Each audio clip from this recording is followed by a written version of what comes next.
Welcome to 99th Monkey Liberty News for Thursday, August 21st, 2014. The first article I have today is about Ferguson in a roundabout way from InfoWars. Eric Holder, I am the Attorney General, but I am also a black man. Further claimed he was himself a victim of racial harassment by law enforcement.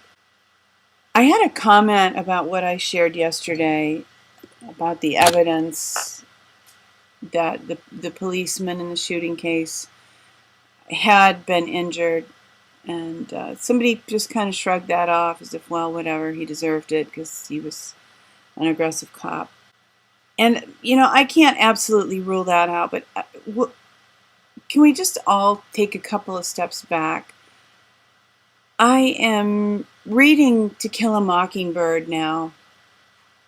I've read it, I don't know, probably 10 or 12 times. I'm reading it again. And I'm noticing in the trial of the black man who was convicted of rape, although he was very obviously innocent, Atticus told the children that those kinds of decisions eventually that there would be retribution, and he said that would turn back on white people, and that he hoped that his children were not around when that happened. So, there is a kind of a long-term justice.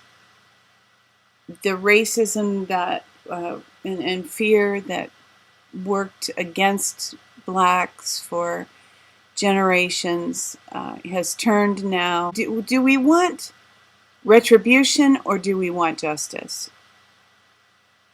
And justice is not always retribution. Justice is blind. That's cool. He's a black man. What if I am on a jury and I make a decision based on the fact that I'm a white woman? Is that our primary motivation? Why do you think justice has a blindfold on? It's because in the statutes, justice is meant to be blind. Justice doesn't look at skin color, doesn't look at ethnic background, doesn't look at religion or sex or age. Justice looks at the evidence. And I've mentioned before, quite a while ago, that in the Old Testament, 2 or 3 witnesses were required to convict someone of a crime. And if someone was killed and there was a question of whether it was intentional or not, the person who had killed the person could go to a city of refuge and be protected until such time as more evidence could come forward. So even in the Old Testament, punishments were very harsh, but there was a very strong innocent until proven guilty. There had to be 2 or 3 witnesses. And that was another thing I found interesting in To Kill a Mockingbird. Just recently, something I read, that Atticus suggested that it's not wise to use circumstantial evidence. And certainly I don't think there should ever be capital punishment based on circumstantial evidence. That's a kind of a different matter. But the circumstantial evidence, unless there is a witness, unless there are ideally 2 or 3 witnesses that can verify something. And in the Old Testament, that's a reason why it was one of the 10 commandments is thou shalt not bear false witness. You don't bear false witness. Bearing false witness itself, I think, in the Old Testament was a capital crime. So all this, he said, she said, in trying to sort through evidence, when there is hard evidence like what I showed yesterday, the scan of the the injury that the policeman had. And of course, there's hard evidence that the boy who was shot, where he was shot, that's hard evidence too. So there is hard evidence in this case. And that's what we all need to look at. Whatever our race is, whatever our opinion is, whatever our secret fears are, whatever our resentments are, can we just not look at evidence and be moved by evidence? And as time goes on, it seems really clear that this is contrived. And Alex Jones has presented a lot of evidence. I'm not saying that there wasn't a real issue, but out of all the people who are, shot by policemen, this has been like pulled out of the pulled out of the box, and this is meant to fill America's sight of vision. This is where our focus is meant to be. And anytime that happens, I think that we all need to wonder why. Yeah, Alex has presented a lot of information about, they're using this to bring in martial law, the police state, so on and so forth. And I agree with that. I think, however, that there are other things happening right now that our attention is being diverted away from. And I wasn't aware of this website until just today, FabianForLiberty.com, and he's obviously selling some things. He's trying to get some stuff going, which is great.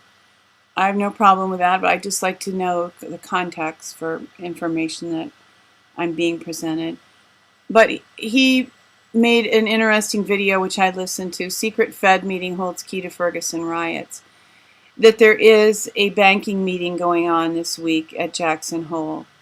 And if there's anything that we can learn about that, I'm hoping that we'll glean information from what's going on there.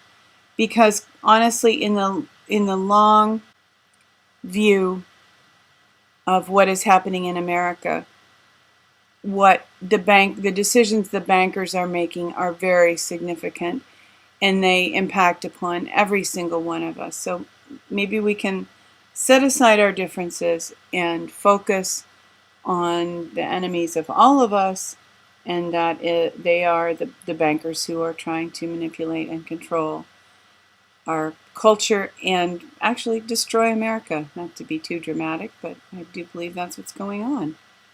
Here's another issue that attention is being diverted away from, the very significant issue. John Rappaport wrote, I think it was yesterday, "Do we have a medical Edward Snowden?" And there is a man at the CDC who is bringing out information proving a link between MMR vaccines and autism. And there is a new article today that John Rappaport has published, Vaccine Autism Connection, U.S. Congressman Stonewalled by the CDC.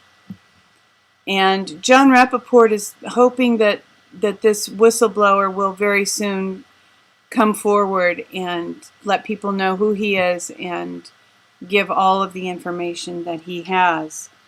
And of course, that there might be some legal risk to him for doing that, but it's certainly not lawful in light of the Constitution, the Bill of Rights, and the rule of law in this country.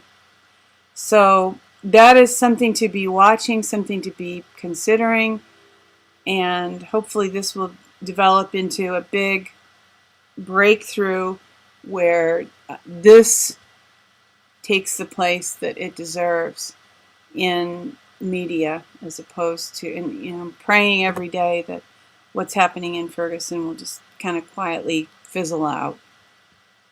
And if people don't pay attention to it, I think it will.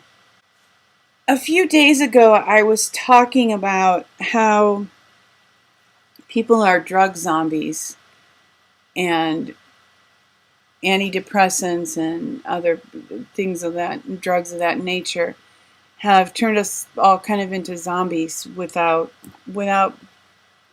the emotional responses that we really probably should have.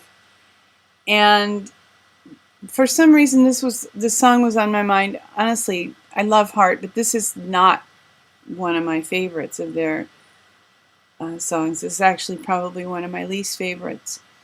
But these lyrics have been in my mind, and I was thinking about what it was like to be a teenager in the 70s. And people felt things strongly. I think what triggered this was somebody was talking to me about, just the baby boomers and how we had an emotional response to the Vietnam War. We had an emotional response to injustices that we saw around us.